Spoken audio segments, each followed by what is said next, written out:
ओम शांति प्रातः मुरली। ओम शांति बाप दादा 12/7/2025 के परमात्म मधुर महावाक्य। मीठे बच्चे, तुम्हें सच्चा सच्चा वैष्णव बनना है। सच्चे वैष्णव भोजन की परहेज के साथ साथ पवित्र भी रहते हैं। प्रश्न है, कौन सा अवगुण गुण में परिवर्तन हो जाए तो बेड़ा पार हो सकता है? उत्तर है, सबसे बड़ा अवगुण है मोह। मोह के कारण संबंधियों की याद सताती रहती है। किसी का कोई संबंधी मरता है तो 12 मास तक उसे याद करते रहते हैं, मुंह ढककर रोते रहेंगे, याद आती रहेगी। ऐसे ही अगर बाप की याद सताए, दिन रात तुम बाप को याद करो तो तुम्हारा बेड़ा पार हो जाएगा। जैसे लौकिक संबंधी को याद करते, ऐसे बाप को याद करो तो अहो सौभाग्य। ओम शांति। बाप रोज रोज बच्चों को समझाते हैं कि अपने को आत्मा समझ बाप की याद में बैठो। आज उसमें ऐड करते हैं कि सिर्फ बाप नहीं, दूसरा भी समझना है। मुख्य बात ही ये है, परमपिता परमात्मा शिव उनको गॉड फादर भी कहते हैं, ज्ञान सागर भी है। ज्ञान सागर होने के कारण टीचर भी है, राजयोग सिखलाते हैं। ये समझाने से समझेंगे कि सत्य बाप इन्हों को पढ़ा रहे हैं। प्रैक्टिकल बात ये सुनाते हैं कि वह सबका बाप भी है, टीचर भी है, सदगति दाता भी है, और उनको फिर उनकी नॉलेजफुल कहा जाता है। बाप टीचर पतित पावन ज्ञान सागर है। पहले पहले तो बाप की महिमा करनी चाहिए। वह हमको पढ़ा रहे हैं। हम हैं ब्रह्मा कुमार कुमारियाँ। ब्रह्मा भी रचना है शिव बाबा की, और अभी है भी संगम युग। एम ऑब्जेक्ट भी राजयोग की है। हमको राजयोग सिखलाते हैं तो टीचर भी सिद्ध हुआ। और ये पढ़ाई है ही नई दुनिया के लिए। यहाँ बैठे ये पक्का करो कि हमको क्या क्या समझाना है। ये अंदर धारणा होनी चाहिए कि ये तो जानते हैं, कोई को जास्ती धारणा होती है, कोई को कम। यहाँ भी जो ज्ञान में जास्ती तीखे जाते हैं उनका नाम होता है ऊंच, पद भी ऊंचा होता है। परहेज भी बाबा बतलाते रहते हैं, तुम पूरे वैष्णव बनते हो। वैष्णव अर्थात जो वेजिटेरियन होते हैं, मांस मदिरा आदि नहीं खाते हैं, परंतु विकार में तो जाते हैं। बाकी वैष्णव बना तो क्या हुआ, वैष्णव कुल के कहलाते हैं, अर्थात प्याज आदि तमोगुणी चीज़ें नहीं खाते हैं। तुम बच्चे जानते हो तमोगुणी चीज़ें क्या क्या होती हैं। कोई अच्छे मनुष्य भी होते हैं जिसको रिलीजियस माइंडेड व भक्त कहा जाता है। सन्यासियों को कहेंगे पवित्र आत्मा, और जो दान आदि करते हैं उनको कहेंगे पूर्ण आत्मा। इससे भी सिद्ध होता है आत्मा ही दान पुण्य करती है, इसलिए पूर्ण आत्मा पवित्र आत्मा कहा जाता है। आत्मा कोई निर्लेप नहीं है। ऐसे अच्छे अच्छे अक्षर याद करने चाहिए। साधुओं को भी महान आत्मा कहते हैं, महान परमात्मा नहीं कहा जाता है। जो सर्वव्यापी कहना रॉन्ग है। सर्व आत्माएं हैं, जो भी हैं सब में आत्मा है। पढ़े लिखे जो हैं वह सिद्ध कर बतलाते हैं, झाड़ में भी आत्मा है। कहते हैं 84 लाख योनियाँ जो हैं उनमें भी आत्मा है। आत्मा ना होती तो वृद्धि को कैसे पाती। मनुष्य की जो आत्मा है वह तो जड़ में जा नहीं सकती है। शास्त्रों में ऐसी ऐसी बातें लिख दी हैं, इंद्रप्रस्थ से धक्का दिया तो पत्थर बन गया। अब बाप बैठ समझाते हैं। बाप बच्चों को कहते हैं, देह के सब संबंध तोड़, अपने को आत्मा समझो, माँ में कम याद करो। बस तुम्हारे 84 जन्म अब पूरे हुए। अब तमो प्रधान से सतो प्रधान बनना है। दुख धाम है अपवित्र धाम, शांति धाम और सुख धाम में पवित्र धाम। ये तो समझते हो ना। सुख धाम में रहने वाले देवताओं के आगे माथा टेकते हैं। सिद्ध होता है भारत में नई दुनिया में पवित्र आत्माएं थीं, ऊंच पद पाले थे।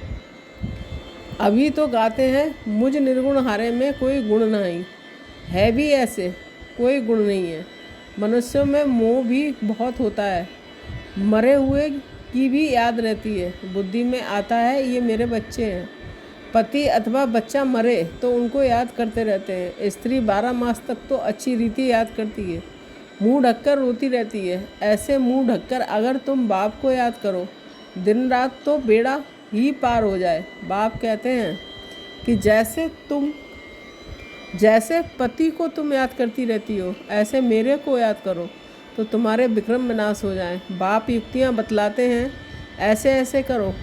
पोता मेल देखते हैं कि आज कितना खर्चा हुआ, इतना फ़ायदा हुआ, बैलेंस रोज़ रोज़ निकालते हैं।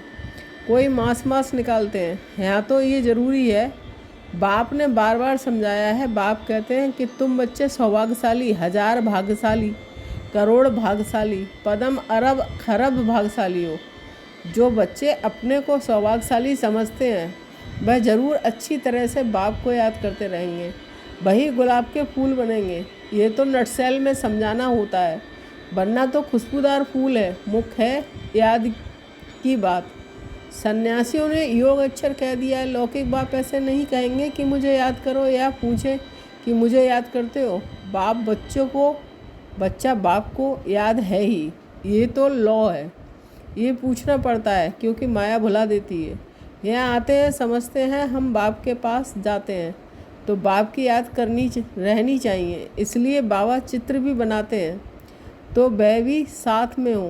पहले पहले हमेशा बाप की महिमा शुरू करो, ये हमारा बाबा है। यूँ तो सबका बाप है, सर्व का सद्गति दाता, ज्ञान का सागर, नॉलेजफुल है। बाबा हमको सृष्टि चक्र के आदि मध्य अंत का ज्ञान देते हैं, जिससे हम त्रिकालदर्शी बन जाते हैं। त्रिकालदर्शी इस सृष्टि पर कोई मनुष्य हो नहीं सकता है। बाप कहते हैं ये लक्ष्मी नारायण भी त्रिकालदर्शी नहीं है। ये त्रिकालदर्शी बन क्या करेंगे? तुम बनते हो और बनाते हो। इन लक्ष्मी नारायण में ज्ञान होता तो परंपरा चलता, बीच में तो विनाश हो जाता है, इसलिए परंपरा तो चल ना सके। तो बच्चों को इस पढ़ाई का अच्छी रीति सिमरण करना है। तुम्हारी भी ऊंच से ऊंच पढ़ाई संगम पर ही होती है। तुम याद नहीं करते हो, देह अभिमान में आ जाते हो तो माया थप्पड़ मार देती है। जब 16 कला संपूर्ण बनेंगे तब विनाश की भी तैयारी होगी। वह विनाश के लिए और तुम अविनाशी पद के लिए तैयारी कर रहे हो। कौरव और पांडवों की लड़ाई हुई नहीं, कौरवों और यादवों की लगती है। ड्रामा के अनुसार पाकिस्तान भी हो गया। वह भी शुरू तब हुआ जब हमारा जन्म हुआ। अब बाप आए हैं तो सब प्रैक्टिकल होना चाहिए ना। यहाँ के लिए ही कहते हैं रक्त की नदियाँ बहती हैं, तब फिर घी की नदियाँ बहेंगी। अब भी देखो लड़ते रहते हैं, फलाना शहर दो नहीं तो लड़ाई करेंगे, यहाँ से पास ना करो, ये हमारा रास्ता है। अब वह क्या करें, स्टीमर कैसे जाएंगे? फिर राय करते हैं, ज़रूर राय पूछते होंगे, मदद की उम्मीद मिली होगी, वह आपस में ही ख़त्म कर देंगे। यहाँ फिर सिविल वार की ड्रामा में नूद है। अभी बाप कहते हैं मीठे बच्चे बहुत बहुत समझदार बनो, यहाँ से बाहर घर में जाने से फिर तुम भूल नहीं जाओ। यहाँ तुम आते हो कमाई जमा करने, छोटे छोटे बच्चों को ले जाते हो तो उनके बंधन में रहना पड़ता है। यहाँ तो ज्ञान सागर के कंठे पर आते हो, जितनी कमाई करेंगे उतना अच्छा है, इसमें लग जाना चाहिए। तुम आते ही हो अविनाशी ज्ञान रत्नों की झोली भरने, गाते भी है ना, भोलानाथ भर दे झोली। भक्त तो शंकर के आगे जाकर कहते हैं झोली भर दो, वह फिर शिव शंकर को एक समझ लेते हैं। शिव शंकर महादेव को कह देते हैं तो महादेव बड़ा हो जाता है। ऐसी छोटी छोटी बातें बहुत समझने की हैं। तुम बच्चों को समझाया जाता है, अभी तुम ब्राह्मण हो, नॉलेज मिल रही है, पढ़ाई से मनुष्य सुधरते हैं, चाल चलन भी अच्छी होती है। अभी तुम पढ़ते हो, जो सबसे जास्ती पढ़ते और पढ़ाते हैं उनके मैनर्स भी अच्छे होते हैं। तुम कहेंगे सबसे अच्छे मम्मा बाबा के मैनर्स हैं। ये फिर हो गई बड़ी मम्मा, जिसमें प्रवेश कर बच्चों को रचते हैं। माता पिता कंबाइंड हैं, कितनी गुप्त बातें हैं। जैसे तुम पढ़ते हो वैसे मम्मा भी पढ़ती थी, उनको अडॉप्ट किया। सयानी थी तो ड्रामा के अनुसार सरस्वती नाम पड़ा। ब्रह्मपुत्रा बड़ी नदी है, मेला भी लगता है सागर और ब्रह्मपुत्रा का। ये बड़ी नदी ठहरी तो माँ भी ठहरी ना। तुम मीठे मीठे बच्चों को कितना ऊंच ले जाते हैं। बाप तुम बच्चों को ही देखते हैं, उनको तो किसी को याद करना नहीं है। इनकी आत्मा को तो बाप को याद करना है। बाप कहते हैं हम दोनों बच्चों को देखते हैं, मुझ आत्मा को तो साक्षी हो नहीं देखना है, परंतु बाप के संग में हम भी ऐसे देखता हूँ। बाप के साथ रहता तो हूँ ना, उनका बच्चा हूँ तो साथ में देखता हूँ। मैं विश्व का मालिक बन घूमता हूँ, जैसे कि मैं ये करता हूँ, मैं दृष्टि देता हूँ। देह सहित सब कुछ भूलना होता है, बाकी बच्चा और बाप जैसे एक हो जाते हैं। तो बाप समझाते हैं खूब पुरुषार्थ करो, बराबर मम्मा बाबा सबसे ज़्यादा सर्विस करते हैं। घर में भी माँ बाप बहुत सर्विस करते हैं ना। सर्विस करने वाले ज़रूर पद भी ऊंच पाएंगे, तो फिर फॉलो करना चाहिए ना। जैसे बाप अपकारियों पर भी उपकार करते हैं, ऐसे तुम भी फॉलो फादर करो। इसका भी अर्थ समझना है। बाप कहते हैं मुझे याद करो और किसका भी नहीं सुनो। कोई कुछ बोले सुना अनसुना कर दो। तुम मुस्कुराते रहो तो वह आप ही ठंडा हो जाएगा। बाबा ने कहा था कोई क्रोध करे तो तुम उन पर फूल चढ़ाओ। बोलो तुम अपकार करते हो, हम उपकार करते हैं। बाप खुद कहते हैं सारी दुनिया के मनुष्य मेरे अपकारी हैं। मुझे सर्वव्यापी कहकर कितनी गाली देते हैं। मैं तो सबका उपकारी हूँ। तुम बच्चे भी सबका उपकार करने वाले हो। तुम ख्याल करो कि हम क्या थे, अभी क्या बनते हैं। विश्व के मालिक बनते हैं। ख्याल ख्वाब में भी नहीं था कि बहुतों को घर बैठे साक्षात्कार हुआ है, परंतु साक्षात्कार से कुछ होता थोड़ा ही है। आहिस्ते आहिस्ते झाड़ वृद्धि को पाता रहेगा। ये नया दैवी झाड़ स्थापन हो रहा है ना। बच्चे जानते हैं कि हमारा दैवी फूलों का बगीचा बन रहा है। सतयुग में देवता ही रहते हैं, सो फिर आने हैं। चक्र फिरता रहता है, 84 जन्म भी वही लेंगे। दूसरी आत्माएं फिर कहाँ से आएंगी। ड्रामा में भी जो भी आत्माएं हैं, कोई भी पार्ट से छूट नहीं सकती। ये चक्र फिरता ही रहता है। आत्मा कभी घटती नहीं है, छोटी बड़ी नहीं होती है। बाप बैठ मीठे बच्चों को समझाते हैं, कहते हैं बच्चे सुखदाई बनो। माँ कहती है ना आपस में लड़ो झगड़ो नहीं। बेहद का बाप भी बच्चों को कहते हैं याद की यात्रा बहुत सहज है। वह यात्रा तो जन्म जन्मांतर करते आए हो, फिर भी सीढ़ी नीचे उतरते पाप आत्मा बनते जाते हो। बाप कहते हैं यह है रूहानी यात्रा। तुमको इस मृत्यु लोक में लौटना नहीं है। उस यात्रा से तो लौट कर आते हैं, फिर वैसे के वैसे बन जाते हैं। तुम तो जानते हो कि हम स्वर्ग में जाते हैं। स्वर्ग था फिर होगा। ये चक्र फिरना है। दुनिया एक ही है, बाकी स्टार्स आदि में कोई दुनिया है नहीं। ऊपर जाकर देखने के लिए कितना माथा मारते रहते हैं। माथा मारते मारते मौत सामने आ जाएगा। ये सब है साइंस। ऊपर जाएंगे फिर क्या होगा। मौत तो सामने खड़ा है। एक तरफ ऊपर जाकर खोज करते हैं, दूसरी तरफ मौत के लिए बॉम्ब्स बना रहे हैं। मनुष्यों की बुद्धि देखो कैसी है। समझते भी हैं कोई प्रेरक है। खुद कहते हैं वर्ल्ड वार जरूर होनी है। ये वही महाभारत लड़ाई है। अब तुम बच्चे भी जितना पुरुषार्थ करेंगे उतना ही कल्याण करेंगे। खुदा के बच्चे तो हो ही। भगवान अपना बच्चा बनाते हैं तो तुम भगवान भगवती बन जाते हो। लक्ष्मी नारायण को गॉड गॉडेज कहते हैं ना। कृष्ण को गॉड मानते हैं, राधे को इतना नहीं। सरस्वती का नाम है, राधे का नाम नहीं है। कलश फिर लक्ष्मी को दिखाते हैं। ये भी भूल कर दी है। सरस्वती के भी अनेक नाम रख दिए हैं। वह तो तुम ही हो। देवियों की भी पूजा होती है तो आत्माओं की भी पूजा होती है। बाप बच्चों को हर बात समझाते रहते हैं। अच्छा मीठे मीठे सिकील बच्चों के प्रति माता पिता बाप दादा का याद प्यार गुड मॉर्निंग।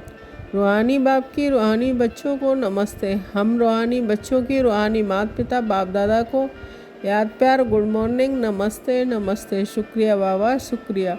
धारणा के लिए मुख्य सार 1 पॉइंट। जैसे बाप अपकारी पर भी उपकार करते हैं, ऐसे फॉलो फादर करना है। कोई कुछ बोले तो सुना अनसुना कर देना है। मुस्कराते रहना है, एक बाप से ही सुनना है। 2 पॉइंट, सुखदाई बन सबको सुख देना है। आपस में लड़ना झगड़ना नहीं है। समझदार बनकर अपनी झोली अविनाशी ज्ञान रत्नों से भरपूर करनी है। वरदान, सागर के तले में जाकर अनुभव रूपी रतन प्राप्त करने वाले सदा समर्थ आत्मा भव। स्पष्टीकरण, समर्थ आत्मा बनने के लिए योग की हर विशेषता का, हर शक्ति का और हर एक ज्ञान का मुख्य पॉइंट का अभ्यास करो। अभ्यासी लगन में मगन रहने वाली आत्मा के सामने किसी भी प्रकार का विघ्न ठहर नहीं सकता। इसलिए अभ्यास की प्रयोगशाला में बैठ जाओ। अभी तक ज्ञान के सागर, गुणों के सागर, शक्तियों के सागर में ऊपर ऊपर की लहरों में लहराते हो, लेकिन जब सागर के तले में जाओ तो अनेक प्रकार के विचित्र अनुभव के रतन प्राप्त कर समर्थ आत्मा बन जाएंगे। स्लोगन, अशुद्ध ही विकार रूपी भूतों का आह्वान करती है, इसलिए संकल्पों से भी शुद्ध बनो। अव्यक्त इशारे, संकल्पों की शक्ति जमा कर श्रेष्ठ सेवा के निमित्त बनो। जैसे ब्रह्मा बाप ने विशेष श्रेष्ठ संकल्प से बच्चों का आह्वान किया, अर्थात रचना रची। ये संकल्प की रचना भी कम नहीं है। श्रेष्ठ शक्तिशाली संकल्प ने प्रेर कर भिन्न भिन्न धर्मों के पर्दों से निकाल कर समीप लाया। ऐसे आप बच्चे भी शक्तिशाली श्रेष्ठ संकल्पधारी बनो। अपने संकल्पों की शक्ति को ज़्यादा खर्च नहीं करो, व्यर्थ नहीं गवाओ, तो श्रेष्ठ संकल्प से प्राप्ति भी श्रेष्ठ होगी। ओम शांति। Thank you Baba.